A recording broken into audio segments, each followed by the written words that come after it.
इस अध्याय का नाम है शिव जी की प्रचेताओं से भेंट।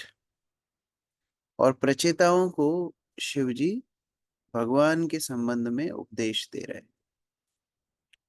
प्रचेता कौन है? महाराज पृथु के पुत्र अंतर्धान, उनके पौत्र बरहिषत या प्राचीन बरही, और उनके 10 पुत्र प्रचेता। प्राचीन बरही ने प्रचेताओं को तपस्या कर संतान उत्पत्ति करने के लिए बोला, और उसकी तैयारी के लिए वो लोग तपस्या करने सागर के भीतर चले गए। अब वहां तपस्या के समय क्या हुआ? श्लोक संख्या 15 से आगे। यदुक्तम पथि दृष्टेन गिरीशेन प्रसीदता तद्ध्यायन्तः जपन्तः च पूजयन्तश्च संयता। भूमिका माता जी।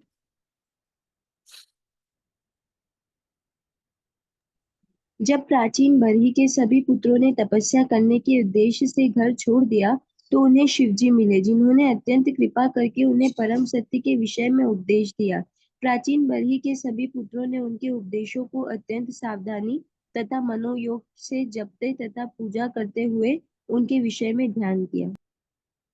जब कोई आध्यात्मिक मार्ग में गंभीर होना चाहता है, जब कोई भगवान को प्राप्त करना चाहता है, भगवत संबंध के विषय में जानना चाहता है, तो भगवान उस पे कृपा करके एक प्रमाणित गुरु को भेज देते हैं। गुरु भगवान की कृपा से ही मिलते हैं। कोई कितना ही प्रयास कर ले, जब तक शिष्य गंभीर नहीं है उसको गुरु की प्राप्ति नहीं होती। और जब ऐसे प्रमाणित गुरु का आश्रय शिष्य लेता है, तब फिर उनके माध्यम से व्यक्ति को भगवान की प्राप्ति होती है। ये प्रचेता घर छोड़े हैं, अत्यंत गंभीर भाव से आध्यात्मिक उन्नति करना चाहते हैं, तो भगवान शिव उनको मिल गए। ब्रजेश प्रभु तात्पर्य।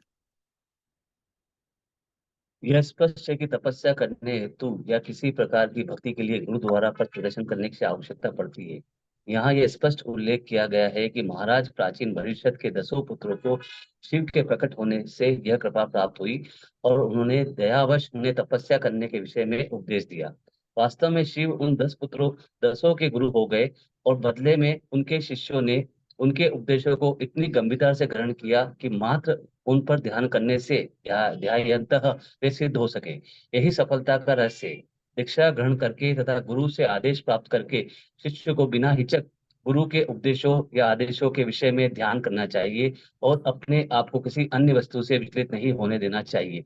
श्री विश्वनाथ चक्रवर्ती ठाकुर का भी यही मत है, जिन्होंने श्रीमद् भागवतम के एक श्लोक व्यवसायात्मिका बुद्धि रे केह कुरुनंदन की व्याख्या करते हुए इंगित किया है कि शिष्य के लिए गुरु का ही जीवन का आधार है। शिष्य श्री भगवान के धाम जा रहा है या नहीं, इसकी उसे परवाह नहीं करनी चाहिए। उसका पहला कर्तव्य यह है कि वह गुरु के आदेश का पालन करे। इस प्रकार शिष्य को गुरु के आदेश पर सदैव ध्यान करना चाहिए। यही पूर्ण ध्यान है। न केवल उस आदेश के विषय में ध्यान करना चाहिए, अपितु उन साधनों की खोज भी करनी चाहिए जिससे वह ठीक से उपासना कर सके और उस आदेश को पूरा कर सके। हरे कृष्ण। तो आध्यात्मिक उन्नति के लिए गुरु का मिलना ये शुरुआत है शिष्य की भगवत प्राप्ति की। लेकिन गुरु का सानिध्य मिलने के बाद क्या करना चाहिए? गुरु के आदेशों को बड़ी गंभीरता से पालन करना चाहिए। भगवत गीता में भगवान बोले हैं, अगर एक चित्त बुद्धि हो, एक चित्त मन चेतना हो, तो भगवान की प्राप्ति हो सकती। लेकिन वो एक चित्त बुद्धि किस चीज में हो? वही एक चित्त बुद्धि के इंद्रिय तृप्ति में होगी तो भगवान मिल जाएंगे? नहीं, वो एक चित्त वृत्ति होना चाहिए गुरु के आदेश को पालन करने। यह प्रचेताओं को भाग्य है, भगवान शिव जैसे गुरु उनको मिले। विदुरुवाच प्रचेतसाम गरित्रेण यथा पथि संगम यतुताह हर प्रीता तथा न ब्रह्मन् पदार्थवत्। नमिता माता जी। विदुर ने श्री मैत्री मुनि से पूछा, हे ब्राह्मण, प्रेचितागण रास्ते में शिव से क्यों मिले? कृपया मुझे बताएं कि उनसे किस प्रकार भेंट हुई, भगवान शिव उनसे किस प्रकार इतने प्रसन्न हो गए और उन्होंने क्या उपदेश दिए। निसंदेह ऐसी बातें महत्वपूर्ण हैं और मैं चाहता हूं कि आप कृपया करके मुझसे इनका वर्णन करें। हरे कृष्ण। तो ये बड़ी बात है, भगवान शिव मिल गए प्रचेताओं को। तो विदुर बड़े उत्साहित हो गए। उत्साहित होकर मैत्री मुनि, अरे कैसे मिले, क्या हुआ, क्या बातचीत हुई, थोड़ा विस्तार विस्तार से बताइए। अर्चना माता जी। तात्पर्य, जब भी भक्त तथा श्री भगवान के बीच या उच्च भक्तों में परस्पर महत्वपूर्ण वार्ताएं हो तो मनुष्य को उन्हें सुनने हेतु अत्यंत उत्सुक होना चाहिए। नैमिषारण्य की सभा में जहाँ सभी ऋषियों को श्रील सूत गोस्वामी श्रीमद् भागवतम सुना रहे थे, उनसे भी महाराज परीक्षित तथा श्रील सुखदेव गोस्वामी की वार्ताओं के विषय में पूछा गया, क्योंकि ऋषियों को विश्वास था कि उनकी वार्ताएं भी भगवान श्री कृष्ण तथा अर्जुन के मध्य हुई वार्ताओं के समान महत्वपूर्ण रही होंगी।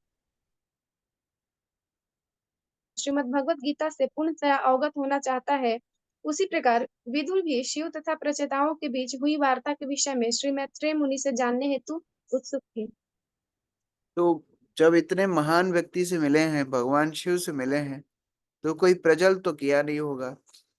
जो शुद्ध भक्त हैं, महाजन हैं, उनके मुख से तो भगवत कथा ही निकलती है। तो विदुर बड़े उत्सुक हो गए उनके बीच की वार्तालाप सुनने के लिए। संगमा खलु विप्रऋषे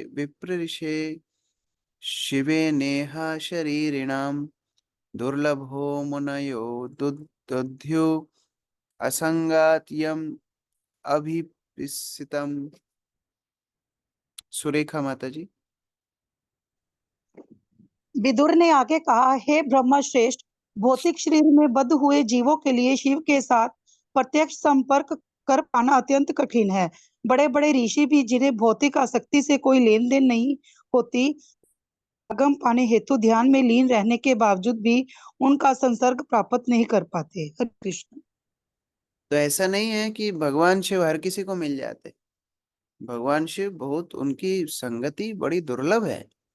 और बड़े बड़े ऋषि मुनि भी अगर थोड़ा भी उनके अंदर कलमश ना हो, आसक्ति ना हो, तो भी भगवान शिव को मिलना उनके लिए भी कठिन है। तो ये प्रचेताओं को भगवान शिव मिल गए, ये बड़ी आश्चर्य की बात है। तात्पर्य राहुल प्रभु। हरे कृष्ण। तात्पर्य, क्योंकि बिना विशेष कारण के शिवजी अवतरित नहीं होते, अतः सामान्य व्यक्ति का उनसे संपर्क कर पाना कठिन है। किंतु जब भगवान का आदेश होता है तो उन्हें किसी विशेष अवसर पर अवतार लेना होता है। इस प्रसंग में पद्म पुराण में कहा गया है कि कलयुग में मायावाद दर्शन का उपदेश देने के लिए शिवजी ब्राह्मण के रूप में प्रकट हुए थे। यह दर्शन बौद्ध दर्शन के एक प्रकार के अतिरिक्त कुछ नहीं है। पद्म पुराण का कथन है, मायावाद समच्छास्त्रम प्रछन्नम बौद्धमुच्यते मयेव विहितम देवी कलो ब्राह्मण मूर्तिना। शिवजी ने पार्वती से कहा, पहले ही बता दिया था कि वे बौद्ध दर्शन के उन्मूलन हेतु सन्यासी ब्राह्मण के वेश में मायावाद दर्शन का विस्तार करेंगे। यह सन्यासी और कोई नहीं बल्कि श्रीपाद शंकराचार्य थे। बौद्ध दर्शन के प्रभाव पर विजय पाने तथा वेदांत दर्शन का प्रसार करने के लिए श्रीपाद शंकराचार्य को बौद्ध दर्शन के साथ कुछ समझौता करना पड़ा और उस समय की आवश्यकता के अनुसार उन्होंने केवल अद्वैतवाद का उपदेश दिया, अन्यथा उन्हें मायावाद दर्शन के उपदेश देने की कोई आवश्यकता नहीं थी। इस समय मायावाद दर्शन या बौद्ध दर्शन के उपदेश की कोई आवश्यकता नहीं है। भगवान चैतन्य, श्री चैतन्य महाप्रभु ने इन दोनों का बहिष्कार किया। कृष्ण भावनामृत आंदोलन भगवान चैतन्य के दर्शन का प्रसार और दोनों प्रकार के मायावादी दर्शनों का बहिष्कार कर रहा है। इस प्रकार से बौद्ध दर्शन तथा शंकर दर्शन सांसारिक स्तर पर मायावाद के विभिन्न रूप है। इनमें से किसी का भी आध्यात्मिक महत्व नहीं है। आध्यात्मिक महत्व तो भगवत गीता के दर्शन को स्वीकार करने के पश्चात है, जो भगवान की शरण ग्रहण करने में फलीभूत होता है। सामान्य लोग किसी लाभ के लिए शिव जी की पूजा करते हैं और उनका साक्षात दर्शन किए बिना ही वे उनकी उपासना करके बड़े बड़े भौतिक लाभ प्राप्त कर लेते हैं। पहली बात तो भगवान शिव की संगति मिलना दुर्लभ है। दूसरी मिल भी जाए तो सामान्य व्यक्ति जो भौतिक वस्तुओं से आ सकते हैं उनके कार्य को समझ भी नहीं पाएगा। वो अवधूत है। अवधूत अर्थात जिसकी क्रिया समझ में ही ना आए, वो क्या करेगा पता नहीं। तो भगवान शिव आए शंकराचार्य के रूप में, आदि शंकराचार्य के रूप में मायावाद दर्शन का प्रचार किए, क्योंकि उस समय पर बौद्ध धर्म ने पूरे भारत को ढक लिया था। उस बौद्ध धर्म को हटा करके पुनः वेदों की जो अधिकृति है उसको स्थापित किया, लेकिन उनका काम उतना ही था। बाद में रामानुजाचार्य, मध्वाचार्य इत्यादि आचार्यों ने आके भगवान की भक्ति का प्रचार किया और चैतन्य महाप्रभु ने शुद्ध भक्ति का प्रचार किया। तो इस प्रकार से हम देख सकते हैं कि भगवान शिव के कार्य को समझना भी बहुत मुश्किल है। आगे जो प्रभुपाद ने तात्पर्य में बताया था पहले कि पद्म पुराण में भगवान शिव स्वयं पार्वती को बोल रहे हैं, मैं जाऊंगा कलयुग में ब्राह्मण रूप में और मायावाद का प्रचार करूंगा भगवान की सेवा के लिए। आत्माराम पि यस्वस्य लोककल्पस्य राधसे शक्तया युक्तो विचरति घोरया भगवान भव। शोभा माता जी।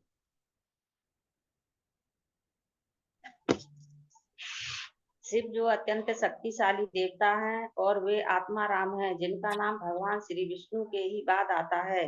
यद्यपि उन्हें इस भौतिक जगत में किसी वस्तु की कोई आकांक्षा नहीं है, किंतु वे भौतिक जगत के लोगों के कल्याण कार्य में सदैव व्यस्त रहते हैं और अपनी घोर शक्तियों यथा देवी काली तथा देवी दुर्गा के साथ रहते हैं।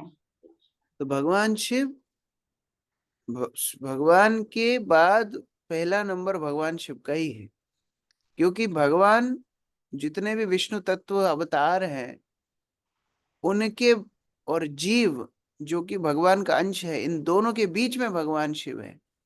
ना तो जीव है और ना ही वो पूर्ण भगवान है। भगवान के एक ऐसे रूप है जो भौतिक संसार के साथ आदान प्रदान करने में सक्षम है। भगवान शिव ऐसे ही कोई व्यक्ति को नहीं मिलते। उनका कार्य केवल है कैसे जीवात्माओं को कल्याण करा जाए। ये वैष्णव का आचरण होता है। वैष्णव मतलब ही है दूसरों के कल्याण के लिए जो अपना जीवन जिए। तो भगवान शिव एकमात्र लोगों के कल्याण के लिए लोगों को अपनी संगति देते हैं और उनकी पत्नी माता देवी दुर्गा ये संसार को चलाती है। तात्पर्य अमित प्रभु। तात्पर्य, शिव पूर्ण पुरुषोत्तम भगवान के सबसे बड़े भक्त के रूप में जाने जाते हैं। वे सभी प्रकार के वैष्णव में श्रेष्ठ माने जाते हैं। वैष्णव नाम यथा शंभु, फलतः शिव का एक वैष्णव संप्रदाय है जिसे रुद्र संप्रदाय कहते हैं। जिस प्रकार ब्रह्मा से ब्रह्म संप्रदाय चलता है, उसी प्रकार शिव से रुद्र संप्रदाय आया है। जैसा कि श्रीमद् भागवतम में कहा गया है, शिव 12 महाजनों में से एक है। स्वयंभू नारद शंभु कुमार कपिलो मुन मनु प्रहलादो जनको भीष्मो बलि वेय सकी वरियम। ईश्वर की भक्ति का उपदेश करने वाले 12 महाजन हैं। शंभु का अर्थ है शिव। उनकी गुरु शिष्य परंपरा विष्णु स्वामी संप्रदाय नाम से ज्ञात है और वर्तमान विष्णु स्वामी संप्रदाय को वल्लभ संप्रदाय भी कहते हैं। वर्तमान ब्रह्म संप्रदाय माधव गौड़ी संप्रदाय कहलाता है। यद्यपि शिव मायावादी दर्शन का उपदेश करते प्रतीत होते थे, किंतु शंकराचार्य के रूप में अपनी लीलाओं के अंत में उन्होंने वैष्णव दर्शन का उपदेश दिया।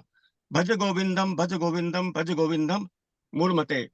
उन्होंने भगवान श्री कृष्ण या गोविंद की पूजा के विषय में इस श्लोक में 3 बार बल दिया है और उन्होंने अपने शिष्यों को आगाह किया है कि वे मात्र शब्द जाल या व्याकरीकरण बुद्धियों के द्वारा मुक्ति प्राप्त नहीं कर सकते।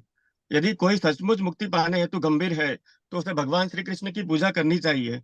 यही श्रीपाद शंकराचार्य का अंतिम उपदेश है। यहाँ पर भगवान शिव जो कि परम वैष्णव है, उनसे भी एक प्रमाणित वैष्णव संप्रदाय निकलती है, विष्णु स्वामी, जिसमें एक महान आचार्य हुए और उसके बाद वल्लभाचार्य संप्रदाय भी उसमें ही चलती है।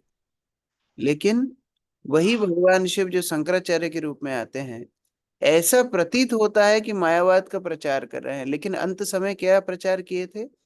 भज गोविंदम भज गोविंदम भज गोविंदम मूढ़मते। अपने शिष्यों को बोल रहे हैं तुम कब तक ये व्याकरण की भ्यू भ्यू करते रहोगे? हरि नाम का भजन करो, भगवान गोविंद की सेवा करो, उससे तुम्हारा कल्याण होगा। प्रफुल्ल प्रभु। यहाँ पर यह उल्लेख हुआ है कि शिव सदैव अपनी भौतिक शक्ति के साथ रहते हैं। शक्तियां घोरिया भौतिक शक्ति देवी दुर्गा या देवी काली सदैव उनके वश में रहती है। देवी काली तथा दुर्गा समस्त असुरों को मारकर उनकी सेवा करती हैं।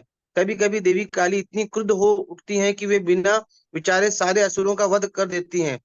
देवी काली के एक सर्वाधिक प्रचलित चित्र में उन्हें असुरों की मुंडों की माला पहने और बाएं हाथ से एक सिर को पकड़े और दाएं में एक विशाल खड्ग लिए दिखाया जाता है। महान युद्ध काली द्वारा असुरों के विनाश के प्रतीक स्वरूप है और वास्तव में देवी काली द्वारा करवाए जाते हैं।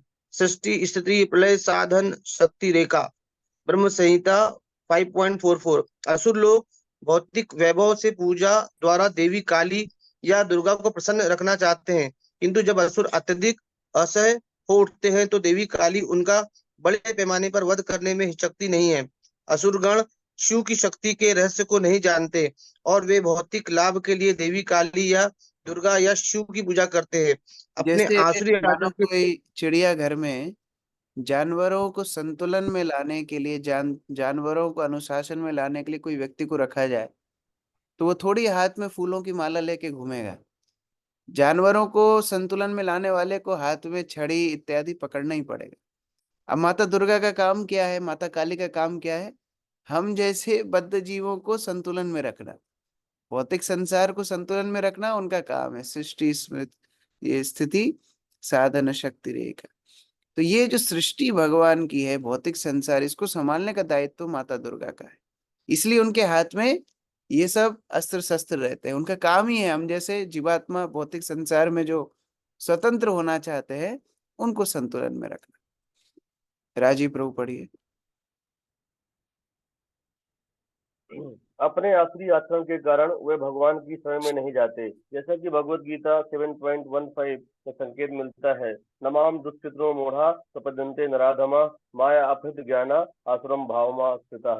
शिव जी का कार्य अत्यंत कठिन है क्योंकि उन्हें देवी काली या दुर्गा की शक्ति काम में लानी पड़ती है। एक अन्य प्रचलित चित्र में देवी काली को कभी कभी शिव जी के शरीर पर खड़ा दिखलाया जाता है। यह बताता है कि कभी कभी काली द्वारा असुरों का वध करवाने के लिए शिव जी को पृथ्वी पर दंडवत लेटना पड़ता है। क्योंकि शिव जी महान भौतिक शक्ति देवी दुर्गा को अपने बस में रखते हैं, अतः शिव के उपासक इस संसार में प्रचुर ऐश्वर्य युक्त पद प्राप्त करते हैं। शिव जी के आदेश से शिव भक्त सभी भौतिक सुविधाएं प्राप्त करता है। दोनों का काम बड़ा कठिन है, दोनों का काम बड़ा कठिन है। माता दुर्गा का काम कठिन है, भौतिक संसार को चलाना है, और भगवान शिव को माता दुर्गा को चलाना है। ये दोनों का काम कठिन है। उनको संतुलन में रखना, उनकी शक्तियों को संचारित रखना, ये भगवान शिव उनकी मदद करते हैं। तो दोनों पति पत्नी मिलके भगवान की सेवा कर रहे हैं। भौतिक संसार को चलाने की जिम्मेदारी उनके ऊपर। मंजू माता जी आगे पढ़िए। अतः शिव के उपासक इस संसार में प्रचुर ऐश्वर्य युक्त पद प्राप्त करते हैं। शिव के आदेश से शिव भक्त सभी भौतिक सुविधाएं प्राप्त करता है। इसके विपरीत श्री विष्णु के उपासक वैष्णव भौतिक संपत्ति में सने सने निर्धन होते जाते हैं, क्योंकि भगवान विष्णु अपने भक्तों को सांसारिक ऐश्वर्य के बंधन में नहीं पड़ने देना चाहते। भगवान विष्णु तो अपने भक्तों को अंतःकरण से बुद्धि प्रदान करते हैं, जैसे कि श्रीमद् भगवद गीता 10.10 में कहा गया है, तेसाम सतयुक्तानां भजतां प्रति पूरकम ददाति बुद्धि योगम तम एनमम मामुपयन्ति ते। जो निरंतर मेरी भक्ति में रत रहते हैं और प्रेम पूर्वक मेरी पूजा करते हैं, उन्हें मैं बुद्धि प्रदान करता हूँ जिससे वे मेरे पास आ सके। इस और प्रकार देखो, भगवान जेलर के साथ दोस्ती करोगे तो जेलर जेल में रहने के लिए मदद कर लेगा। हो सकता है सब कैदियों को 2 रोटी मिलती हो, आपको 4 मिल जाएंगी। हो सकता है कि आपको ऐसा कोठरी में रखा जाए, पंखा वंखा होगा, ऐसा कुछ व्यवस्था आपके लिए हो सकती है। तो इसलिए भगवान शिव के उपासक, दुर्गा के उपासक, इनको समृद्धि जल्दी मिल जाती। और भगवान विष्णु के उपासक, ये ठन गोपाल धीरे धीरे हो जाते हैं, सब इनका धीरे धीरे खत्म हो जाता है। क्यों? क्योंकि भगवान को कोठरी में थोड़ी रखना है, भगवान को इनको भगवत धाम लेकर के जाना है। इसलिए भगवान की जो भक्ति करते हैं उनको यदि पचाने की क्षमता है, भगवान ऐश्वर्य भी देंगे। ध्रुव महाराज को दी, बहुत लोगों को दी। सुदामा को दी इत्यादि। पचाने की क्षमता नहीं है, भगवान नहीं देंगे। लेकिन एक चीज भगवान जरूर देंगे, ऐसे भक्तों को उनको कृष्ण भक्ति करने की बुद्धि देंगे, जिसके कारण वो उनके धाम तक वापस आ सके। ये सबसे बड़ा आशीर्वाद भगवान का अपने भक्तों के लिए होता है। दीप्ति माता जी। इस प्रकार भगवान विष्णु अपने भक्त को बुद्धि प्रदान करते हैं, जिससे वह भगवान के धाम को वापस जा सकता है। क्योंकि भक्त को किसी प्रकार के भौतिक वैभव से कोई सरोकार नहीं रहता, अतः वह देवी काली या दुर्गा के अधीन नहीं रहता। शिव जी इस संसार में तमोगुण के अधीक्षक है। उनकी शक्ति देवी दुर्गा समस्त जीवों को अविद्या के अंधकार में रखती हुई बताई जाती है। या देवी सर्वभूतेषु निद्रा रूपम संस्थिता। ब्रह्मा तथा शिव दोनों ही भगवान विष्णु के अवतार हैं, किंतु ब्रह्मा को सृष्टि करने का भार सौंपा गया, जबकि शिव जी को संहार का, जिसे वे अपने भौतिक शक्ति देवी काली या देवी दुर्गा की सहायता से पूरा करते हैं। इस प्रकार इस श्लोक में शिव जी को ध्वंसक शक्ति सत्य घोरिया के साथ रहते बताया गया है, और वह वस्तु स्थिति भी यही है। हरे कृष्ण। ब्रह्मा जी का काम है यद्यपि सृष्टि करना, लेकिन इस संसार में विध्वंस सतत होता रहता है। एक तो प्रलय आती है जब उसका काल होता है, मानो कल्प के अंत में या फिर ब्रह्मा की आयु खत्म होने के बाद इत्यादि। लेकिन एक प्रलय तो सतत चलती रहती है, जिसको काल बोलते हैं। काल के प्रभाव में हम प्रतिक्षण मर रहे हैं, प्रतिक्षण मृत्यु के निकट जा रहे हैं, प्रतिक्षण वस्तुएं विध्वंस हो रही हैं। ये कार्य भगवान शिव और माता काली मिलकर के भगवान की सेवा में करते रहते हैं। मैत्रेय उवाच प्रचेतसः पितुः वाक्यं शिरसादय साधवा दिशं प्रतीचिं प्रययु तपसि आद्यात चेतसा। विवेकानंद प्रभु। हरे कृष्ण। श्री मैत्रेय मुनि ने आगे कहा, हे विदुर, अपनी साधु प्रकृति के कारण प्राचीन वहर्षद के सभी पुत्रों ने अपने पिता के वचनों को अत्यंत गंभीरता के साथ सिरोधार्य किया और पिता की आज्ञा पूरी करने के उद्देश्य से वे पश्चिम दिशा की ओर चले गए।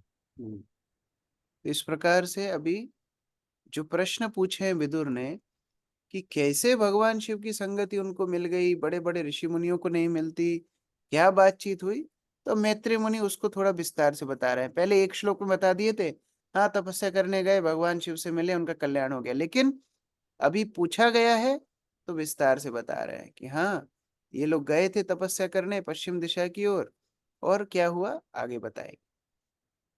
तात्पर्य मुख्य गोपी माता जी।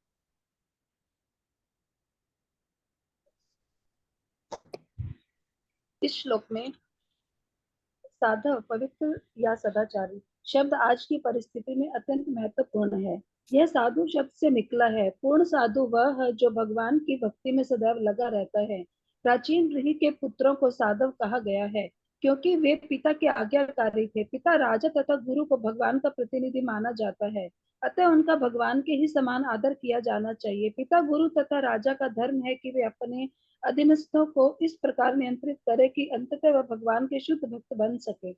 वह तो बड़ों का कार्य है, और अधीनस्थों का कर्तव्य यह है कि वे आदेशों का सही तथा अनुशासित ढंग से पालन करें। शीर्षा अपने मस्तक पर शब्द भी महत्वपूर्ण है, क्योंकि प्रचेताओं ने पिता के आदेश को मस्तक पर धारण कर लिया, जिसका अर्थ है कि वे उन्होंने उसे पूरी तरह से स्वीकार कर लिया। तो हर व्यक्ति घर में ऐसी संतान चाहता है जो आज्ञा पालन करे, सेवा करे, लेकिन वो स्वयं आदर्श चरित्र नहीं पालन करना चाहता। माता पिता अपने मनमाने ढंग से जिएंगे, वो अपने अनुशासन में नहीं रहेंगे, लेकिन अपेक्षा क्या करते हैं, बच्चे उनकी सारी बात माने, बच्चे उनका सारी आज्ञा का पालन करें। ये कैसे संभव है? दोनों को आदर्श होना जरूरी है।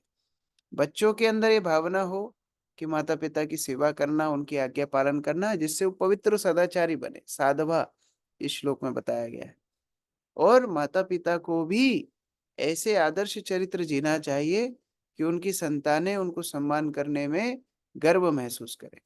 तो इस प्रकार से दोनों के ऊपर जिम्मेदारी। सा समुद्रम उपविस्तीर्णम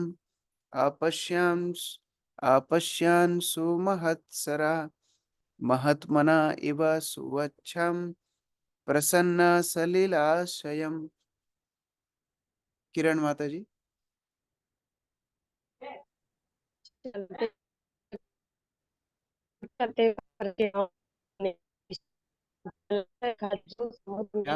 आपका समुद्र इंटरनेट के समान ही विशाल। आपका इंटरनेट क्लियर नहीं। प्रमोदानंद प्रभु जी पढ़िए। चलते चलते प्रचेताओं ने एक विशाल जलाशय देखा जो समुद्र के समान ही विशाल दिखता था। इसका जल इतना शांत था मानो किसी महापुरुष का मन हो, और इसके जलचर इतने बड़े जलाशय की संरक्षण न में होकर अत्यंत शांत तथा प्रसन्न प्रतीत हो रहे थे। हरे कृष्ण।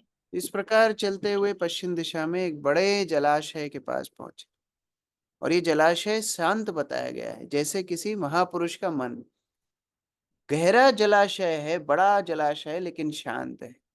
इसी तरह महापुरुषों का मन बड़ा गहरा होता है, लेकिन शांत होता है, भगवत चिंतन में होता है। तो ये स्थान प्रचिताओं को, 10 भाइयों को बड़ा पसंद आया। जय माता जी। समुद्र का अर्थ है समुद्र के निकट। वह जलाशय खाड़ी के समान था क्योंकि यह समुद्र के निकट ही था। उपशब्द जिसका अर्थ है न्यूनाधिक कई प्रकार से प्रयुक्त होता है तथा उपपति से कुछ कुछ पति अर्थात पति के समान प्रेमी सूचित होता है। उपकार थे बड़ा, छोटा या पास भी होता है। इन सब बातों को देखते हुए प्रचेताओं ने जो जलाशय देखा था वह वास्तव में एक बड़ी खाड़ी या झील सरोवर था, किंतु यह जलाशय समुद्र की तरह उद्यम लहरों से युक्त न होकर अत्यंत शांत था। इसका जल इतना निर्मल था मानो किसी महापुरुष का मन हो। ज्ञानी, योगी, भक्त ये सभी महापुरुष अथवा शुद्ध भक्त हैं जो महान आत्मा भी कहलाते हैं, किंतु ये अत्यंत दुर्लभ। योगियों तथा ज्ञानियों में अनेक महापुरुष मिलते हैं, किंतु ऐसा महापुरुष जो श्री भगवान का शुद्ध भक्त हो और श्री भगवान के प्रति पूर्णतः समर्पित हो, विरला ही होता है। स महात्मा सुदुर्लभ। भक्त का मन सदैव शांत एवं निष्काम होता है क्योंकि वह सदैव अन्य अभिलाषिता शून्य होता है, अर्थात श्री कृष्ण के अतिरिक्त और किसी का दास, मित्र, पिता, माता या प्रेमी के रूप में सेवा नहीं करना चाहता। श्री कृष्ण की निरंतर संगति के कारण भक्त सदैव अत्यंत शांत रहता है। यह भी महत्वपूर्ण बात है कि उस जलाशय के सारे प्राणी भी अत्यधिक शांत थे। क्योंकि भक्त के शिष्य महापुरुष की शरण में रहते हैं, अतः वे परम शांत हो जाते हैं और भवसागर की लहरों से विचलित नहीं होते। भगवान का आश्रय जिन्होंने लिया है उनका मन विचलित कैसे होगा? क्योंकि भगवान उनकी सारी वस्तुओं का ध्यान रखते हैं। अब ये पूरा जीवन भगवान की शरण में है तो कोई चिंता का विषय ही नहीं है। और इतना ही नहीं, ऐसे शुद्ध भक्त के सानिध्य में जो रहेंगे उनका मन भी शांत रहे। हम लोगों को भी अनुभव है, जैसे महापुरुषों के पास जाके बैठते हैं, कोई वरिष्ठ सन्यासी, कोई वरिष्ठ प्रभुपाद शिष्य, गुरुजन, उनके पास जाके बैठते हैं, मन शांत हो जाता है, क्योंकि वो भगवत चिंतन में निमग्न है। उनका मन शांत है, उनके पास बैठने से हमारा मन भी शांत हो जाता है। रेखा माता जी आगे पढ़िए। इस भौतिक संसार को प्राय अज्ञान सागर कहा जाता है। ऐसे सागर की प्रत्येक वस्तु विचलित होती रहती है। भक्त का मन भी समुद्र या जलाशय के समान है, किंतु उसमें उद्वेलन नहीं होता। जैसा कि भगवत गीता में कहा गया है, व्यवसायित्मिका बुद्धि रेके ही कुरु नंदन। जो भगवान की सेवा में दृढ़ है वे किसी तरह विचलित नहीं होते। भगवत गीता में कहा गया है, यस्य मेने स्तो न दुखेन गुरुणापि विचालयते। यदि जीवन में विफलताएं भी आए तो भी भक्त विचलित नहीं होता। अतः जो भी महापुरुष या भक्त की शरण ग्रहण करता है वह शांत हो जाता है। चैतन्य चरितामृत में कहा गया है, कृष्ण भक्त निष्काम अतएव शांत। कृष्ण का भक्त सदैव शांत रहता है क्योंकि वह निष्काम होता है। किंतु योगी, कर्मी, ज्ञानी अनेक इच्छाओं से पूर्ण होते हैं। कोई यह तर्क कर सकता है कि भक्त भगवान के धाम जाना चाहते हैं, अतः वे भी इच्छाओं से पूर्ण होते हैं, किंतु ऐसी इच्छाओं से उनके मन विक्षुब्ध नहीं होते। यद्यपि भक्त भगवान के धाम जाना चाहता है, किंतु वह जीवन की सभी परिस्थितियों में प्रसन्न रहता है। फलतः इस श्लोक में महान मन शब्द यह आभास देने के लिए प्रयुक्त हुआ है कि जलाशय का पानी उतना ही शांत था जितना कि भक्त का मन। हरे कृष्ण। तो 2 तरह की शांति है। एक तो शांति शरीर की होती है, जो हम बोलते हैं शांत हो गए, आदमी मरता है तो हम बोलते हैं शांत हो गए। तो वो शांति क्या शांति है, लेकिन जीते जी शांत रहना ये भगवत भक्तों की उपलब्धि है। भगवान के भक्त भगवान का आश्रय लेके हमेशा शांत रहते हैं, और उनके आश्रय में जो रहेंगे वे भी शांत रहेंगे। क्यों? क्योंकि निष्काम है। जब उन्हें जो प्राप्त करना था वो पहले ही प्राप्त हो गया तो शांत तो रहेंगे ही। भगवान की प्राप्ति जिनको हो गई है उनको और क्या प्राप्त करने की आवश्यकता है। तो इस प्रकार से भगवत भक्त शांत रहते हैं, प्रसन्नचित रहते हैं। और प्रचेताओं ने जब ऐसे जलाशय को देखा जो कि मानो शुद्ध भक्त के हृदय मन के समान शांत हो, बड़े आकृष्ट हुए। नील रक्त उत्पल अंबजा कल्हारा इंदिवर आकरम हंस सारस चक्रा कारंडव निकुंजितम। सोनी कसोदन माता जी। उस विशाल सरोवर में विभिन्न प्रकार के कमल पुष्प थे। कुछ नीले थे तो कुछ लाल, कुछ रात्रि में खिलने वाले थे तो कुछ दिन में, और इंद्रिवर जैसे कुछ कमल शाम को खिलने वाले थे। इन सब फूलों का से सारा सरोवर पुष्पों की खान से प्रतीत हो रहा था। फलस्वरूप सरोवर के तटों पर हंस, सारस, चक्रवाक, कारवंड तथा अन्य सुंदर जल पक्षी खड़े हुए थे। व्यक्ति अपने गुणों के अनुसार वस्तुओं से आकृष्ट होता है। सतोगुणी व्यक्ति सतोगुणी वस्तु से, सतोगुणी वातावरण से आकृष्ट होता है। यह हंस, सारस, चक्रवाक इत्यादि सतोगुणी पक्षी, और ये सरोवर के पास ऐसे कमल पुष्पों के पास आकृष्ट हो रहे हैं। प्रचेता भी सतोगुणी है, वे भी ऐसे वस्तु से आकृष्ट हो रहे हैं। यहाँ कौओं का वर्णन नहीं है। कौए कहाँ से आकृष्ट होंगे? कचरे से आकृष्ट होंगे। तो हमारी चेतना यदि कौए की है तो हम भौतिक वस्तुओं से आकृष्ट होंगे, और हंस की है तो भगवत भक्ति से आकृष्ट होंगे। कई बार लोग बोलते हैं प्रभु जी हमारा मन नहीं लगता भागवत पढ़ने में। कैसे लगेगा? हमारी कौए जैसी बुद्धि हो गई है। तो कौए को तो कचरा ही अच्छा लगेगा, उसको मूवी अच्छी लगेंगी, उसको भौतिक संसार अच्छा लगेगा, उसको पॉलिटिक्स के न्यूज अच्छी लगेगी, यही सब उसको अच्छा लगेगा। लेकिन जो भगवत भक्त हैं, हंस स्वरूप भगवत भक्त हैं, वह भगवत भक्तों को तो भगवान की कथा ही अच्छी लगेगी। अनीता साहू माता जी पढ़िए। इस श्लोक में आक्रम खान शब्द महत्वपूर्ण है, क्योंकि जलाशय ऐसी खान के सदृश लग रहा था जिसमें विभिन्न प्रकार के कमल उत्पन्न होते हों। कुछ समय तो दिन में खिलने वाले थे, कुछ रात्रि में और कुछ सायकाल खिलने वाले थे, और तदनुसार उनके नाम तथा रंग भिन्न भिन्न थे। ये सभी फूल सरोवर में विद्यमान थे, और सरोवर शांत था तथा कमल पुष्पों से पूरित था।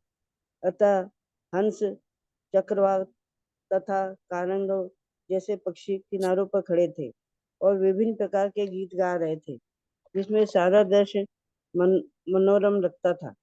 जिस प्रकार प्रकृति के 3 गुणों के मेल से भिन्न भिन्न प्रकार के मनुष्य होते हैं, उसी प्रकार पक्षी, वृक्ष, भंवरे भी भिन्न भिन्न प्रकार के होते हैं। भौतिक प्रकृति के 3 गुणों के अनुसार ही सारी वस्तुएं विभाजित हैं। हंस तथा सारस जैसे पक्षी जो स्वच्छ जल तथा कमल पुष्पों का आनंद उठाते हैं, गंदे स्थानों पर बैठने वाले कौवों से पृथक हैं। इसी प्रकार मनुष्य हैं, वे रजोगुणी तथा तमोगुणी होते हैं, और सतोगुणी भी। यह सृष्टि इतनी विचित्र है कि प्रत्येक समाज में भिन्नताएं हैं। इस प्रकार कमल पुष्पों से पूरित उस विशाल सरोवर के तट पर सभी उत्तम पक्षी आनंद ले रहे हैं। हरे कृष्ण प्रभु। भगवान जगन्नाथ है, पूरे जगत का नाथ है, सभी की पालन करता है।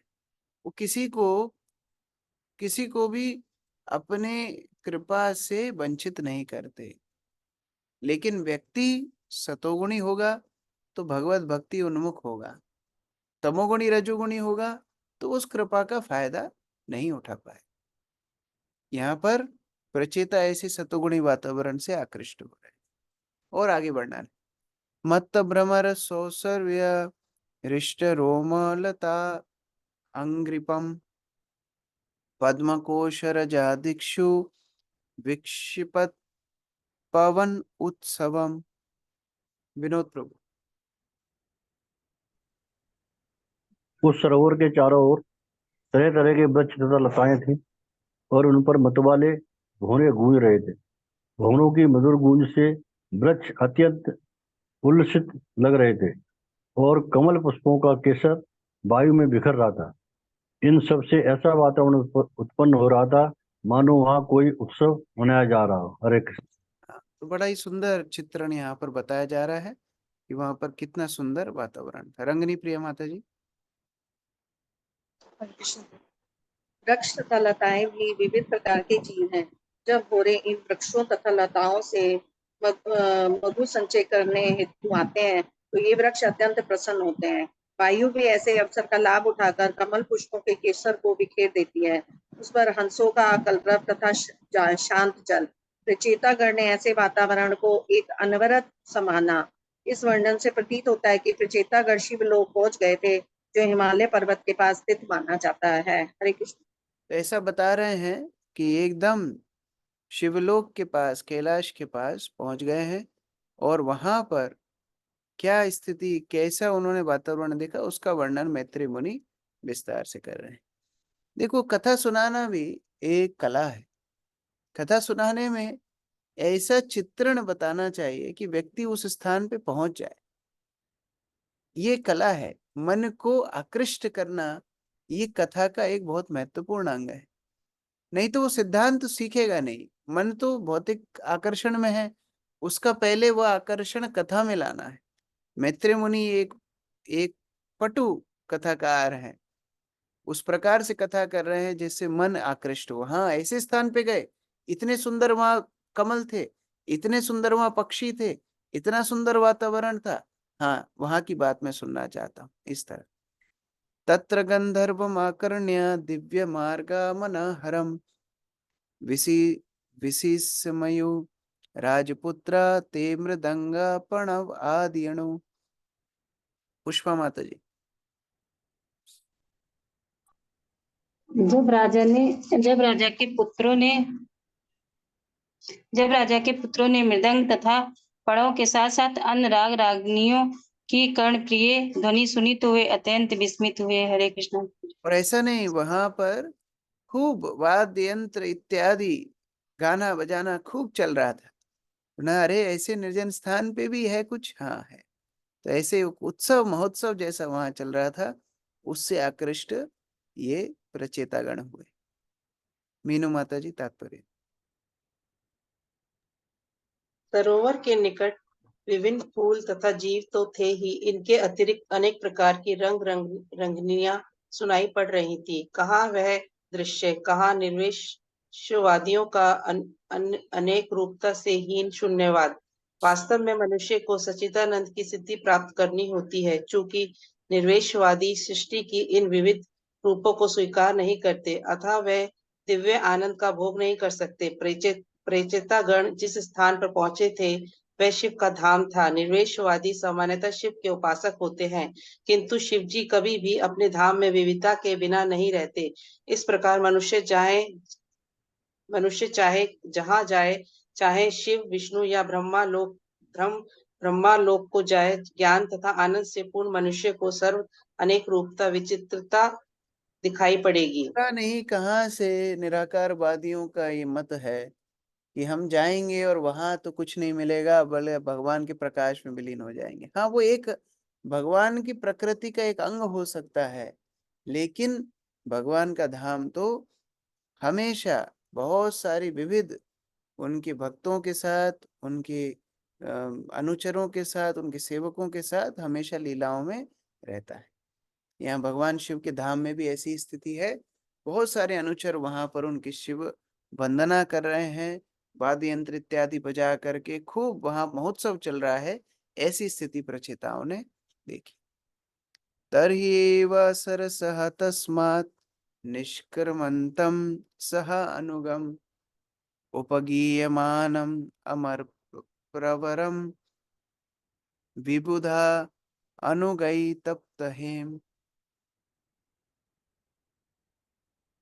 तप्त हेमनि कायाभ्यम शीतिकंठम त्रिलोचनम प्रसाद सुमुखम वीक्ष्य प्रणेमुज्जात जातकौतुका गौरी शंकर प्रभु। शंकर जी का वर्णन है तो आपको तो पढ़ना ही चाहिए। हरे कृष्ण। प्रचेतागण भाग्यवान थे कि उन्होंने प्रमुख देव शिव जी को पार्षदों सहित जल से बाहर आते देखा। उनकी शारीरिक कांति तपे हुए सोने की समान थी। उनका कंठ नीला था और उनके 3 नेत्र थे जिनसे वे भक्तों पर कृपा दृष्टि डाल रहे थे। उनके साथ अनेक गंधर्व गायक थे जो उनका गुणगान कर रहे थे।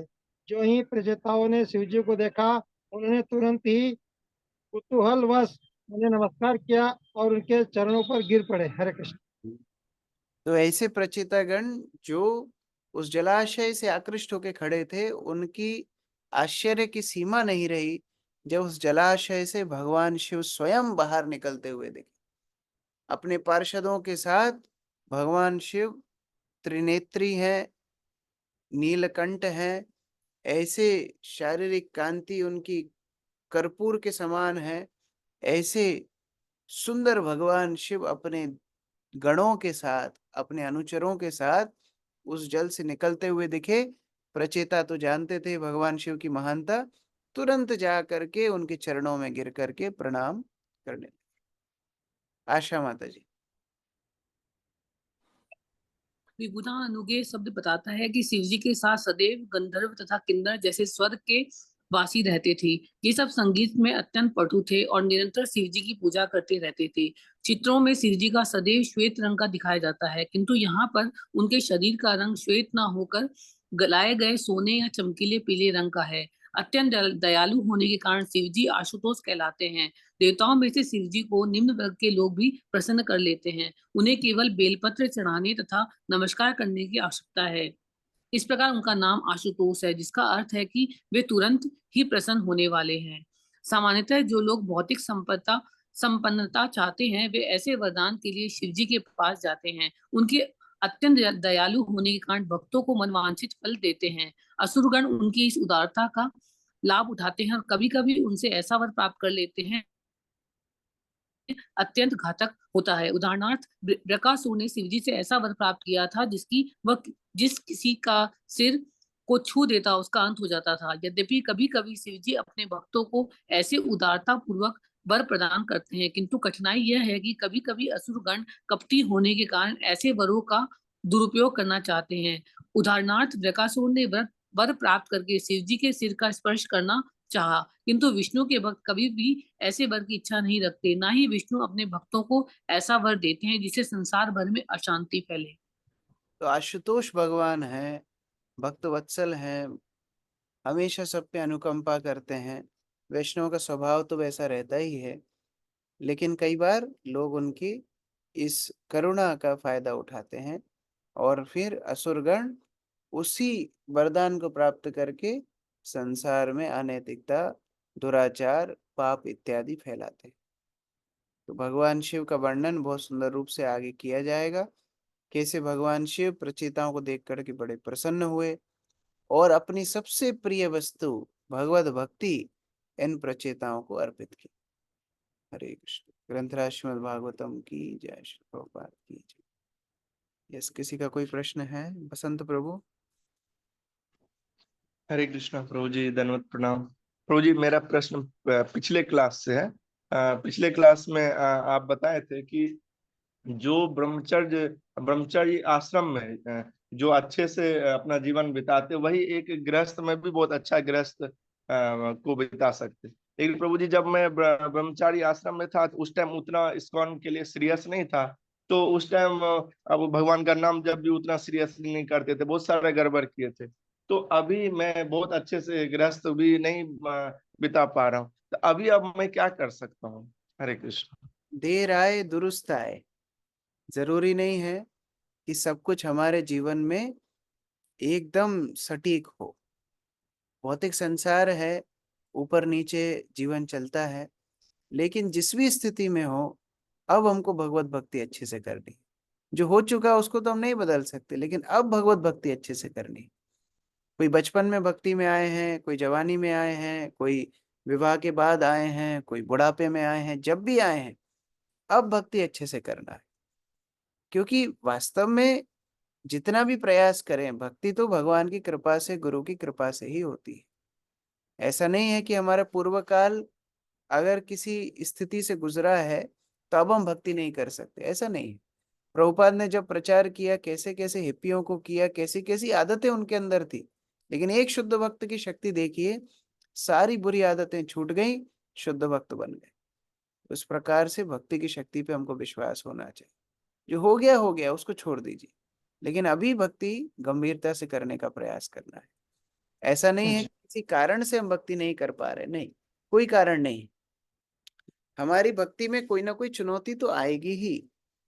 आपको आज लग रहा है ये चुनौतियां हैं, कल को दूसरी चुनौतियां आएंगी, मानसिक चुनौतियां आ सकती हैं, अहंकार आ सकता है, बहुत कुछ आ सकता है।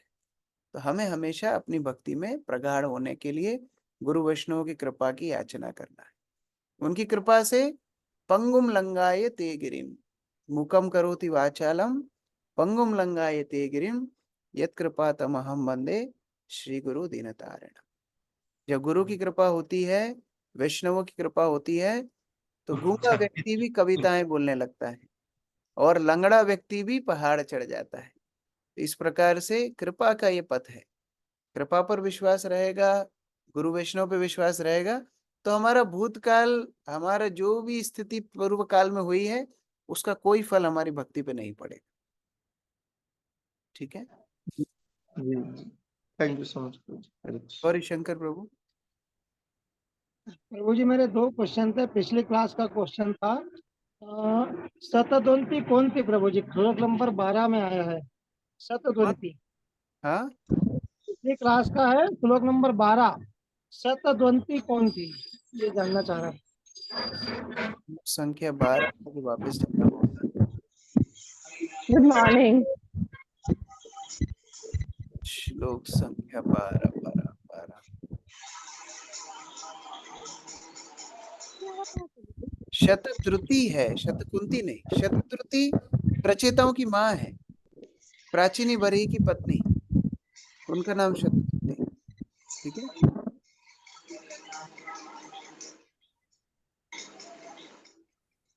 और कोई दूसरा प्रश्न? दूसरा प्रश्न था अभी जो आया है श्लोक संख्या 12-15 में, भीम का उत्तीर है कुरुनंदन प्रभु जी। हाँ, डाल दिया। गुरुनंदन इनको हाँ यार, चाहिए तो करना तो था ही। विदुर को मैत्री गुरुनंदन, ठीक है, गुरुवंश के थे इसलिए उनको इस तरह बोल रहे हैं। जगदीशानंद प्रभु जी। हरे कृष्णा प्रभु जी, दंडवत प्रणाम। प्रभु जी, ये जो कैलाश का जो जिक्र आ रहा है, जो कैलाश मानसरोवर का ही है जिक्र? बोल सकते हैं, क्योंकि ऐसा तो जिक्र नहीं है कि शरीर छोड़ के दूसरे शरीर में गए, इसी शरीर में गए, तो इसी भूलोक का जो कैलाश है उसी पे गए हो। ठीक है प्रभु जी, ले चलिए एक बार कैलाश मानसरोवर। ठीक है। ठीक है प्रभु जी, दंडवत प्रणाम। दीपिका माता जी। हरे कृष्णा प्रभु जी, दंडवत प्रणाम। आवाज आ रही है प्रभु जी? हाँ।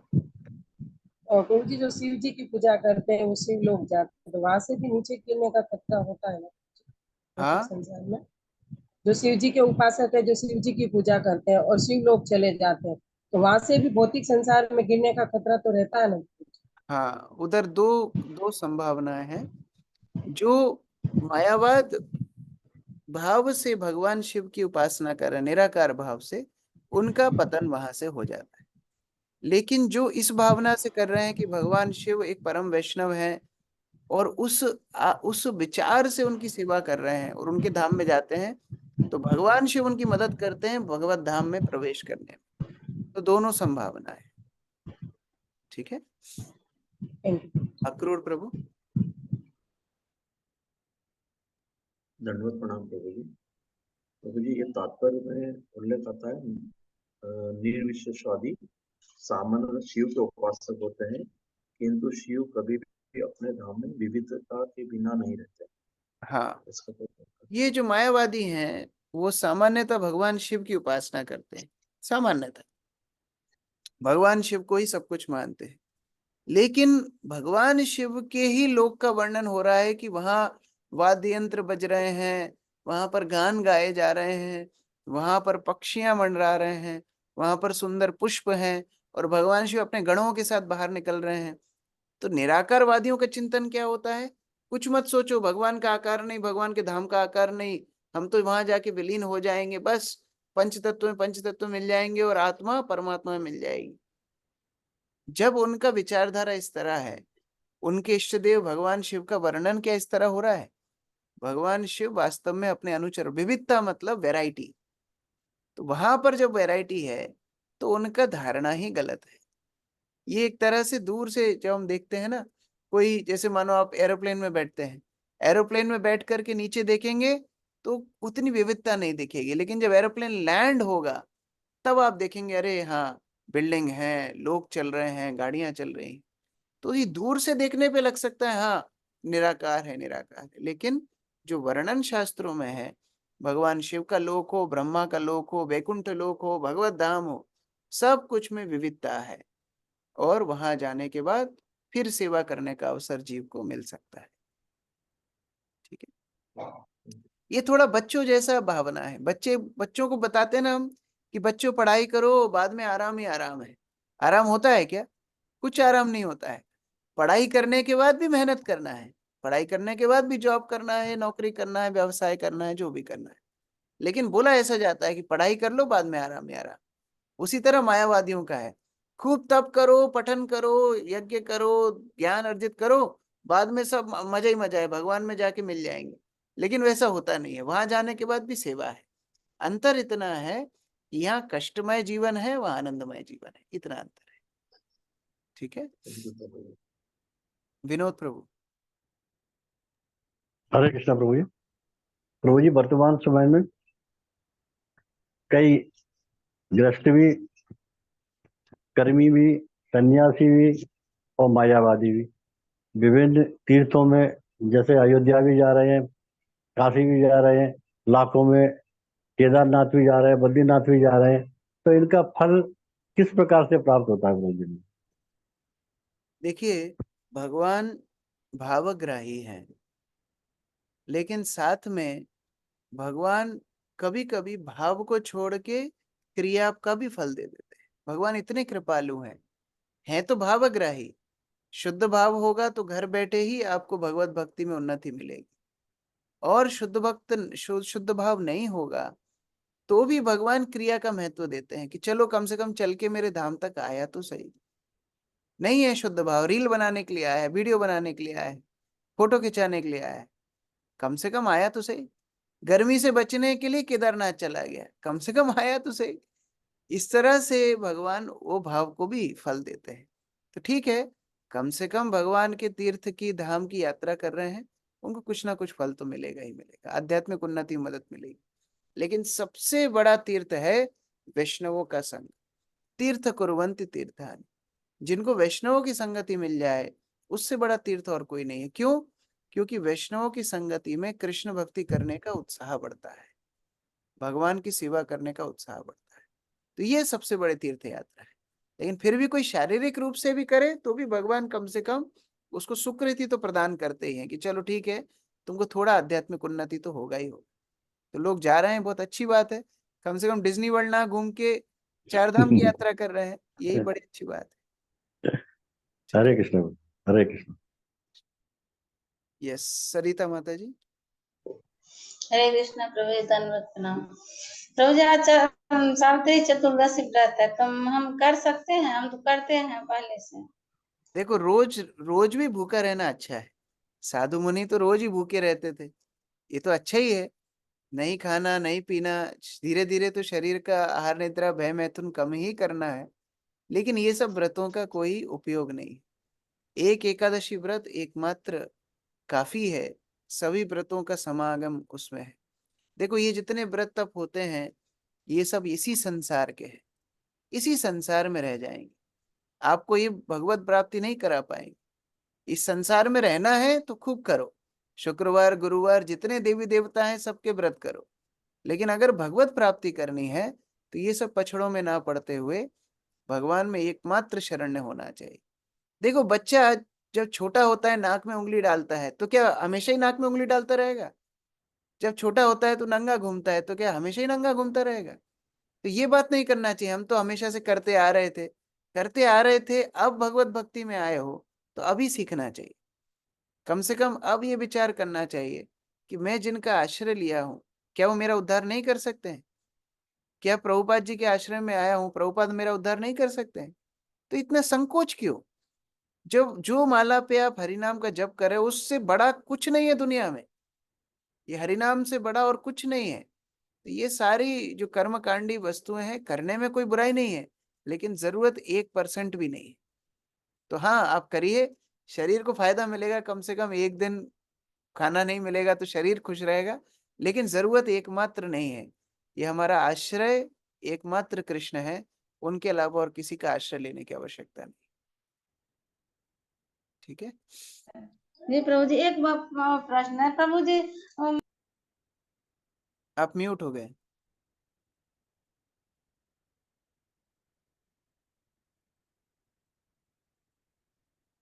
अनम्यूट कीजिए।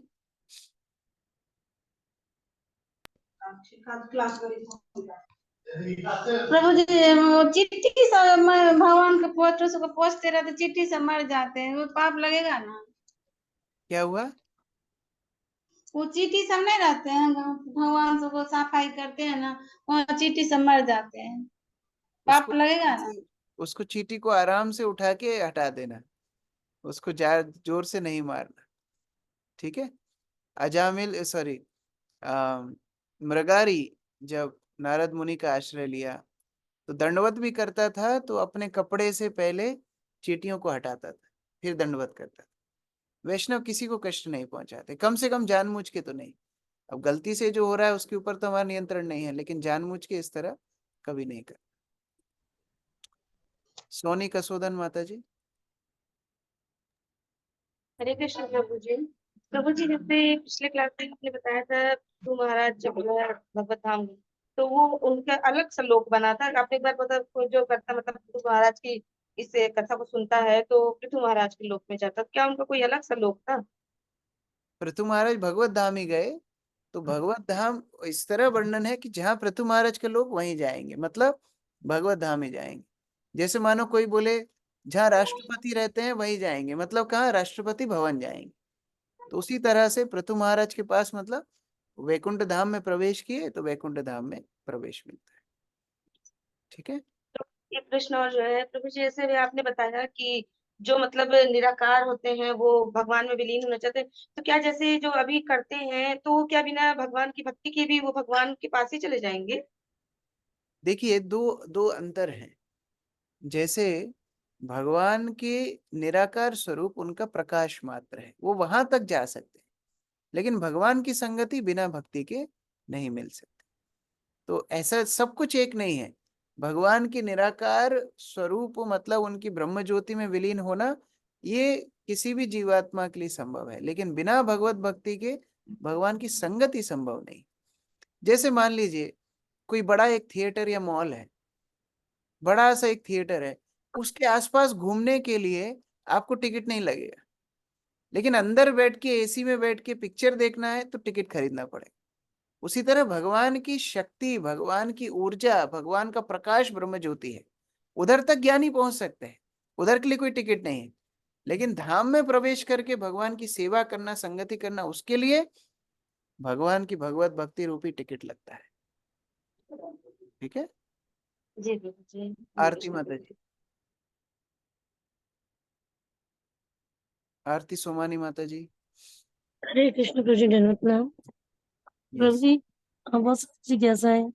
पहले तो ये नारद जी और जैसे शिव जी, जैसे नारद जी जाते प्रहलाद महाराज, ध्रुव महाराज को गुरु बन जाते हैं, तो मतलब शिव जी आए तो शिव जी बड़े गुरु हैं। क्या दोबारा बताइए, क्या बोलना चाहते हैं? मतलब जब भक्त प्रहलाद और ध्रुव महाराज जो भक्ति कर रहे थे तब नारद जी आए थे, और यहाँ प्रचेता भक्ति कर रहे हैं तो शिव जी आए, तो मतलब ये क्या हायरार्की है, मतलब कैसे इसको समझे? कोई ये हायरार्की नहीं है। भगवान के भक्त सभी भगवान को देने में सक्षम है। अगर हायरार्की करेंगे तो अपराध हो जाएगा। क्या नारद और शिव के बीच में कोई पार्थक्यता है? नहीं। नारद मुनि भी भगवान के शुद्ध भक्त हैं और भगवान शिव भी भगवान के शुद्ध भक्त हैं, तो उस तरह पार्थक्यता नहीं करना चाहिए। हाँ, रस के विचार से अलग अलग हो सकते हैं, जैसे गोपियां माधुर्य रस में हैं, जैसे अर्जुन साख्य रस में है। रस के विचार से पार्थक्यता हो सकती है, लेकिन भगवत भक्तों के बीच में उस तरह पार्थक्यता नहीं करना चाहिए। जी। और आपका जैसे पिछले कुछ सत्र में आप चर्चा कर रहे थे कि सक्तावेश होता है, तो पृथु महाराज भी सक्तावेश है और नारद जी भी सक्तावेश है, पर शिव जी सक्तावेश नहीं है। शिव जी तो मतलब विष्णु शिव के जी ही। भगवान का ही रूप है, वो जीव जी नहीं। शक्तावेश जीव होते हैं। एक जी विशेष जीव को भगवान अपनी शक्ति प्रदान करते हैं अवतार रूप से कार्य करने के लिए, वो है शक्तावेश। जैसे जी मानो पावर ऑफ अटर्नी होता है ना, उस तरह जी जो भगवान ने अपनी पावर ऑफ अटर्नी दे दी, चलो ठीक है ये जीव है लेकिन मेरे जैसा कार्य कर सकता है, ये होता है शक्तावेश। लेकिन भगवान शिव उस तरह नहीं, भगवान शिव भगवान का ही रूप है। तो ऐसा देखने जाए तो सीनियर हो गए ना नारद जी से। देखो ऐसा विचार नहीं होता, ऐसे तो भगवान भी सीनियर नहीं है, क्योंकि भगवान के सीनियर भगवान के भक्त हैं। हम भक्त पराधीन है, भगवान बोलते हैं मेरे भक्त मुझसे सीनियर है। इसलिए ये विचार नहीं करना चाहिए, ये अपराध होता है। ये बड़ा है वो छोटा है, जैसे गुरुजन भी होते हैं, अरे ये बड़े गुरुजी हैं ये छोटे गुरुजी हैं, इनका सन्यास पहले हुआ इनका सन्यास बाद, ये सब विचार नहीं करना चाहिए। भगवान के भक्त भगवान को प्रिय हैं और हमारे लिए सभी पूजनीय है, तो उस तरह विचार नहीं करना चाहिए। जी जी। पर ये डाउट ऐसा है, जैसे हमेशा सुनते हैं कि अगर भक्ति करते हैं तो गुरु स्वतः प्रकाशित होते हैं हृदय में, लेकिन अगर हमें ऐसी अपॉर्चुनिटी मिल रही हो कि हमारी दीक्षा हो जाए और सामने से पूरी पॉसिबिलिटी है, पर हमारे हृदय में ऐसी कोई इच्छा या ऐसा कुछ नहीं ऐसे आ पा रहा है कि स्वतः प्रकाशित हो या दीक्षा लिया जाए, तो ऐसे टाइम पे क्या करना चाहिए? जो सीनियर्स वगैरह कर देना चाहिए या वेट करना चाहिए कि हमारा हृदय ऐसा कुछ आदर्श इंट्यूशन? आदर्श तो यही है कि जब तक समर्पण ना हो दीक्षा का कोई अर्थ नहीं। आदर्श तो यही है, लेकिन क्या करें, हम नालायक हैं। हमको बढ़ाने के लिए भक्तों को पुश करना पड़ता है, दीक्षा लो दीक्षा लो दीक्षा लो। तो ठीक है, कम से कम उनके कहने पर हम भगवत भक्ति में आगे बढ़े, लेकिन कम से कम उस स्तर पे पहुंचने के लिए फिर मेहनत भी करना है। ऐसा नहीं कि हम वैसे ही रहेंगे। आज नालायक हो सकते हैं, जीवन भर नालायक नहीं रहना है, फिर उसके लिए प्रयास करना है। ठीक है जी। प्रभु जी, जैसे कई बार तो दीक्षा लेगी तो ऐसे कोई कोई गुरु महाराज जैसे दीक्षा लेने के बाद ऐसे शरीर छोड़ देते हैं, और जैसे बोलते हैं ना, आप शिष्य से अपराध होता है तो गुरु महाराज बीमार पड़ जाते हैं, ये बात सुना। तो गुरु महाराज का अगर शरीर नहीं है तो शिष्य को जैसे अभी मैंने कई ऐसे दोष हो रहा है, लेकिन जैसे शिष्य को जैसे अपराध होते हैं तो जो वो तो सोचते होंगे ना कि गुरु महाराज तो है ही नहीं, तो हाँ, वो अपराध वास्तव हो में जाते हैं। शिष्य भी नहीं है। जो ऐसा सोचता है गुरु नहीं है, उसको भगवत भक्ति का एबीसीडी भी नहीं पता। जब पहली शिक्षा है हम शरीर नहीं हम आत्मा है, देहिनो अस्मिन् यथा देहे कौमारम यौवनम जरा। एक सामान्य जीव शुद्ध जीव भी जीवात्मा है, अमर है, तो गुरुदेव क्यों नहीं अमर है? गुरुदेव को हमारे पापों को क्षय करने के लिए बीमार होने की आवश्यकता नहीं। वो इसलिए बीमार होते हैं जिससे शिष्य कम से कम ये बुद्धि आए कि देखो मेरी वजह से गुरु महाराज संकट में है, तो मुझे पाप नहीं करना चाहिए। केवल इतना। गुरु तो इतने सामर्थ्य हैं कि एक कृपा दृष्टि से जीव के सारे पापों को नष्ट कर सकते हैं। उनको क्या आवश्यकता है बीमार होने की? इसीलिए शिष्य को गुरु के ऊपर विश्वास होना चाहिए। ये कोई ऑफिशियल रिलेशनशिप नहीं है। गुरु शिष्य का संबंध जन्मे जन्मे प्रभु से, ये जन्म जन्म का संबंध है। तो जब तक शिष्य को गुरु के ऊपर उस तरह विश्वास नहीं होगा, उसकी भक्ति कैसे आगे बढ़ेगी कि हाँ ये मेरे उद्धारक हैं, ये मेरा उद्धार करेंगे। उस तरह शिष्य को गुरुदेव के ऊपर विश्वास होना चाहिए। शरीर उसकी सीमा नहीं है। प्रभुपाद आज शरीर रूप में नहीं है, लेकिन क्या प्रभुपाद की कृपा से हम सब भक्ति नहीं कर पा रहे? गुरु का वो सामर्थ्य है। और इस्कॉन में सारे गुरु प्रभुपाद के प्रतिनिधि, प्रभुपाद की शक्ति से उद्धार होता है। उस तरह विश्वास यदि होगा तब शिष्य आध्यात्मिक उन्नति करेगा। अगर वे सोचेगा अरे गुरुदेव तो चले गए, मतलब शरीर के साथ खत्म हो गए, तो उसका गुरु के प्रति क्या समर्पण था, उसका गुरु के प्रति क्या श्रद्धा थी? तो इस प्रकार शिष्य की उन्नति कभी नहीं। जी प्रभु जी, सपोज अगर हम दीक्षा ले लेते हैं, पर डर क्या लगता है कि भौतिक इतनी आसक्तियां हैं, और सिस्टम तो हम पूरा मतलब जो अपना प्रोसीजर वो सब फॉलो करते हैं, जो भी मतलब मिनिमम जितना नेसेसरी उतना तो करते हैं, बट डर लगता है कि सपोज अगर दीक्षा लिया और फिर भौतिकता में आसक्ति हो गई, मिनिमम तो कंप्लीट हो जाएगा पर मान लो आप वो कोई बड़े रोग से ग्रसित हो, घर पे हो, और आपको लोग बोल रहे हैं कि आप अस्पताल में जाके भर्ती हो जाओ, आप बोलोगे अरे मैं अस्पताल तो चली जाऊं, लेकिन वहां ज्यादा तबीयत बिगड़ गई तो? अरे घर में ज्यादा तबीयत बिगड़ गई वो अच्छा है कि अस्पताल में ज्यादा तबीयत बिगड़ गई वो अच्छा है? कौन सा अच्छा है? क्योंकि घर में ज्यादा बिगड़ी तो कौन देखेगा, और अस्पताल में ज्यादा बिगड़ी तो डॉक्टर तो है ही। उसी प्रकार अगर आध्यात्मिक उन्नति में डर लगता है कि अरे कहीं माला छूट गई तो, कहीं भौतिक आकर्षण बढ़ गया तो, ये डर अच्छा है। लेकिन गुरुदेव का आश्रय नहीं होगा तो आप बच जाएंगे, कि गुरुदेव का आश्रय होगा तो बचेंगे? किसमें बचेंगे? आश्रय में। तो इसीलिए दीक्षा लेना आवश्यक है। दीक्षा लेंगे तो क्या होगा, उस आश्रय का शक्ति आपको बचाएगा कि हाँ मैं गुरुदेव को वचन दिया है, मेरा मन ना हो लेकिन फिर भी करूंगा, मेरा मन ना हो तो भी भक्तों के साथ रहूंगा, मुझे बहुत संकट आएंगे तो भी भक्ति नहीं छोड़ूंगा। ये गुरु का आश्रय होता है। इस तरह शिष्य को गुरु का आश्रय बचाता है। तो आप ये मत सोचिए कि मैं स्वस्थ तंदुरुस्त रहूंगा तब डॉक्टर से हाथ मिलाने जाऊंगा, नहीं।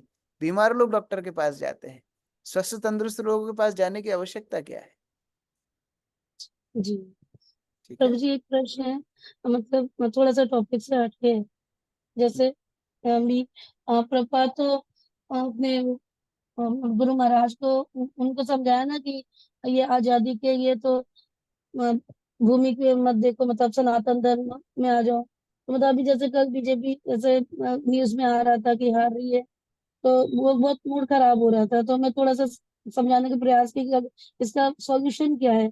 अगर हम ऐसा अपनी चेतना को विकसित करें कि तो मतलब बीजेपी आए या कोई भी आए, तो सॉल्यूशन क्या है, एंड रिजल्ट क्या होना चाहिए? हमें श्री ऐसे मूड चैतन्य खराब कर। महाप्रभु श्री चैतन्य महाप्रभु जब अवतार लिए थे तो किसकी सरकार थी? बीजेपी की सरकार थी?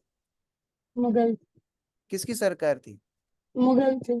तो प्रचार हुआ कि नहीं हुआ? वो तो महाप्रभु थे। हाँ, तो वो आचार्य भी हैं, सिखा रहे हैं। प्रभुपाद जब प्रचार किए तब किसकी सरकार थी? अंग्रेज थे। और अमेरिका में किसकी सरकार थी? बीजेपी की सरकार थी जब प्रभुपाद ने प्रचार किया। लंदन में बीजेपी की सरकार थी जब प्रभुपाद ने प्रचार किया। हमारी शक्ति बीजेपी कांग्रेस से नहीं, हमारी शक्ति कृष्ण से है। ये हमको विचार करना है। भगवत भक्त होकर के हम सब इसमें क्यों पड़ गए? हमको अपनी जिम्मेदारी करना है। वोट देना था, वोट दे दिया, अब उसके बाद फिर आसक्त क्यों? सब दुनिया को बताते हैं कर्मण्यवाधिकारस्ते माँ फलेषु कदाचन, फिर वोट देने के बाद भक्त लोग आ सकते हैं। मैं कल सबका स्टेटस देख रहा था, सब बीजेपी कांग्रेस कर रहे हैं। क्या है ये? भगवत भक्ति में आने के बाद इस तरह विचार? हम लोग उन बच्चों की तरह बन गए हैं जो भौतिक संसार में घूम रहे हैं। हमारा कर्म हमने किया, वोट देना था दिया, अपनी जिम्मेदारी निभाई, अभी भगवत भक्ति में मन लगाइए। कृष्ण भक्ति का प्रचार कोई सरकार के अधीनस्थ नहीं है, भगवान कृष्ण के अधीनस्थ है। भगवान कृष्ण जब हिरण्यकशिपु के राज्य में प्रहलाद हरिनाम कर सकता है और सुरक्षा करने वाले भगवान कृष्ण हैं, तो आप क्यों डरते हैं? भगवत भक्ति का सामर्थ्य को पहचानिए। आज हमारे अंदर समर्पण रहेगा, भगवान हमारी सुरक्षा करेंगे।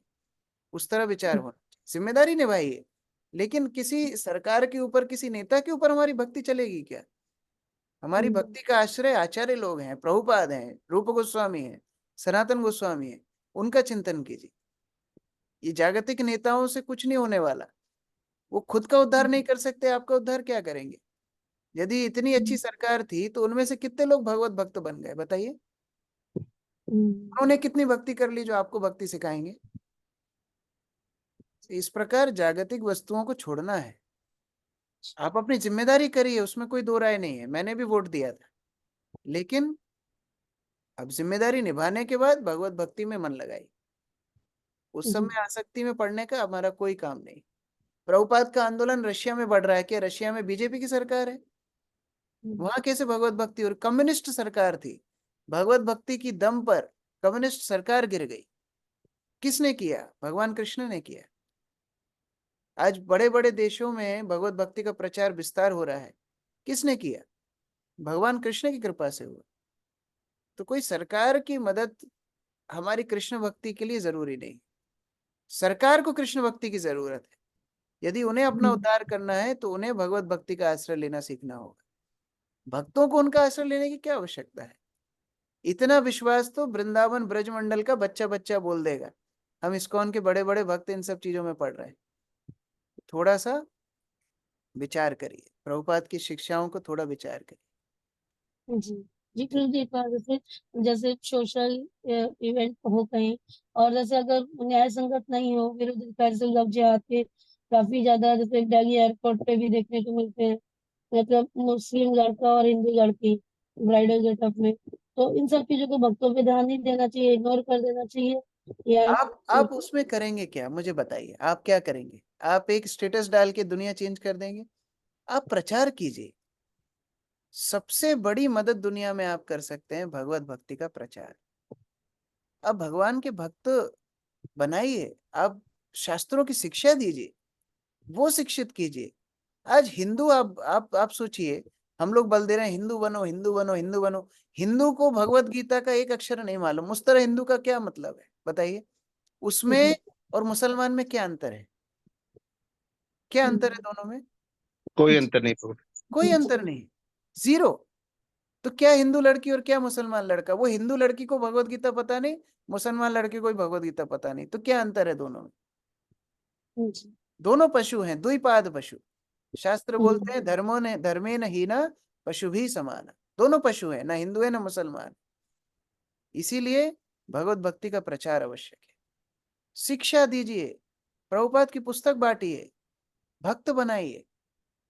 यही संसार का उद्धार कर सकते हैं। हिंदू मुसलमान से कोई अर्थ नहीं है। प्रभुपाद इसलिए जब प्रचार करते थे कभी हिंदू मुसलमान नहीं बोलते थे। प्रभुपाद बोलते थे मैं तुमको ना हिंदू बनाने आया हूं, ना मुसलमान, ना क्रिश्चियन, ना कुछ। मैं तुमको भगवत भक्त बनाने आया। और अगर भगवत भक्त व्यक्ति बन जाए, अगर व्यक्ति शास्त्रों को समझ जाए, तो फिर उसके अंदर नफरत रहेगी नहीं, उसके अंदर कोई किसी भी प्रकार का शोषण करने की प्रवृत्ति रहेगी नहीं। ये कभी ना कभी कुछ ना कुछ डिस्ट्रैक्शन हमेशा रहेगा। पहले हम अंग्रेजों से लड़ रहे थे, फिर हम मुसलमानों से लड़ेंगे, बाद में हिंदुओं से लड़ेंगे। यही सब चलता रहेगा और भौतिक संसार में ही गोते खाते रहेंगे। प्रचार कीजिए, प्रभुपाद की पुस्तकों का प्रचार कीजिए, ये सबसे महत्वपूर्ण है। आप ये सोचिए कि दिल्ली एयरपोर्ट पे कैसे हरे कृष्ण महामंत्र प्रभुपाद का चित्र लगे, ये सोचिए। आप हिंदू मुसलमान मत देखिए, आप प्रभुपाद के प्रचार के बारे में सोचिए। ठीक है? एक बार भक्ति तीर्थ महाराज को किसी ने पूछा कि आपके आंदोलन की सबसे बड़ी समाज सेवा क्या है? भक्ति तीर्थ महाराज बोले चलो मेरे साथ। हाथ पकड़ के मंदिर में लेके गए, इस्कॉन के मंदिर में। और मंदिर में उन्होंने क्या दिखाया? साउथ अफ्रीका की बात।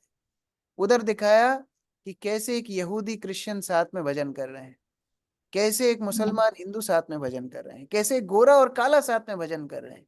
ये प्रभुपाद के आंदोलन की सुंदरता है। इस्कॉन के लंदन मंदिर में जाएंगे, मुसलमान पुजारी है गौर हरि प्रभु, मुसलमान, हारून बशीर नाम था, मुसलमान पुजारी है, राधा गोविंद गोलोकानंद की आरती करते। ये प्रभुपाद के आंदोलन की सुंदरता है।